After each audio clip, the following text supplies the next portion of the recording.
Yo siempre digo que cuando hablamos de salud sexual y relaciones de pareja, hay temas que no se visibilizan lo suficiente y la endometriosis es uno de ellos. No solo afecta físicamente a quienes la padecen, sino que también puede generar conflictos en la relación, porque cuando hay dolor, frustración y falta de información, la conexión de pareja se resiente.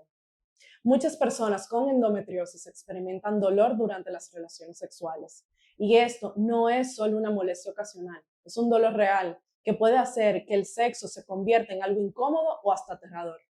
¿Y qué pasa entonces? Que muchas veces se evita la intimidad o se siente miedo de decirle a la pareja lo que está ocurriendo. Y del otro lado, la pareja puede sentirse confundida, rechazada o incluso pensar que está haciendo algo mal. Y ahí es donde empieza el problema. No se habla lo suficiente. Se asume que el deseo se ha perdido, que la relación está fallando o que simplemente hay un desinterés, cuando en realidad el problema es el dolor. Pero la endometriosis no solo afecta a la vida sexual, también influye en el estado de ánimo, la energía y hasta en los proyectos de vida juntos.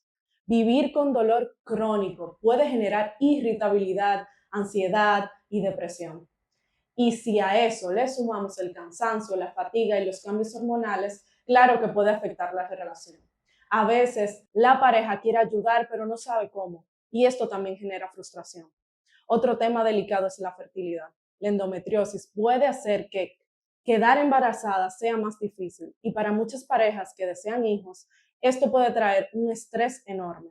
No solo la incertidumbre, sino también por la culpa o la presión social que se le suma a la ecuación. Y la verdad es que hablar de esto es incómodo, pero es necesario. Ahora, ¿qué se puede hacer como pareja cuando la endometriosis está presente? Primero, hablarlo sin miedo ni tabúes.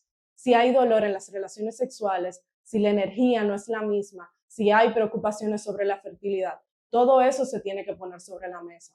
Porque si no se habla, la otra persona no puede adivinar lo que pasa. Y ahí es donde los conflictos crecen. También creo que es clave informarse juntos. La endometriosis no es un simple dolor menstrual, es una condición que afecta la calidad de vida. Entenderla ayuda a que la pareja no minimice el problema y en lugar de sentirse frustrada puede acompañar desde la empatía.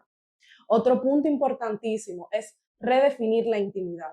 El sexo no se trata solo de penetración y cuando hay dolor es el momento de explorar otras formas de placer, desde el juego previo hasta las caricias, masajes o masturbación mutua. Hay muchas maneras de conectar sin que haya sufrimiento. Y lo más importante es recordar que esto no es un problema de una sola persona, sino de la pareja en conjunto. Y la endometriosis puede ser un reto, sí, pero también una oportunidad para fortalecer la relación desde la comunicación, el cuidado mutuo y el entendimiento.